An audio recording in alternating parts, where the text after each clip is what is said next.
அப்புறம் போல பாட்டி கதறி அழுவுறாங்க. அவ பாட்டுக்கு வீட்லயே இருந்திருப்பா சந்தோஷமா. நான் பாட்டுக்கு பிறந்தநாள் கேக் வெட்டுறேன்னு சொல்லி அவள வீட்டுக்கு வர வச்சு அவமானப்படுத்திட்டா அந்த ஈஸ்வரியும் சேர்ந்து.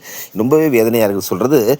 சேது மனச கரைச்சிருது. ஏற்கனவே குழந்தை சென்டிமெண்ட்டு நான் சேது வந்து என்ன பண்றாரு, உடனே கேக் ஆர்டர் பண்ணிடுறாரு. கேக் ஆர்டர் பண்ணி அவள வந்து வீட்ல வச்சு வெட்டிக்கிட்டோம் அப்படின்னு சொல்லி கேக் வாங்கிட்டு வந்துடுறாரு. நம்ம தமிழ் வழக்கம் போல, அதெல்லாம் வேண்டாம் நான் வெட்ட மாட்டேன். எனக்கு ஒண்ணும் அந்த மாரிலாம் தேவையில்ல.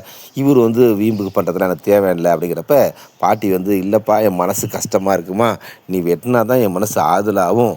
புள்ளதாச்சி புள்ள உன் புருஷன் வாங்கிட்டு வந்திருக்கான் அப்படிங்கிற மாரி சொல்றாங்க. அவன் தமிழ் தங்கச்சியும் அக்கா என்ன மாமா இவ்வளோ ஆசையா வாங்கிட்டு வந்திருக்காங்க. நீ வெட்டிதாக்கா ஆவணும் அப்படின்னு சொல்றப்ப, எல்லாரும் மலரும் வந்துடுறாங்க. மலரும் வந்து மோகனா வந்துடுறாங்க. இவங்க தான் உண்மையான அன்பு உள்ளவங்க. இவங்களுக்கு நேரா கேக்கு வெட்டுறது தப்பே கிடையாது. இது சந்தோஷத்த பகிர்ந்துக்க அப்படிங்கிற மாரி பாட்டி வந்து கெஞ்சா குறையா கேட்டுர்றாங்க. உடனே தமிழ் வந்து, "இல்ல உங்களுடைய சந்தோஷம் தான் என் முக்கியம்.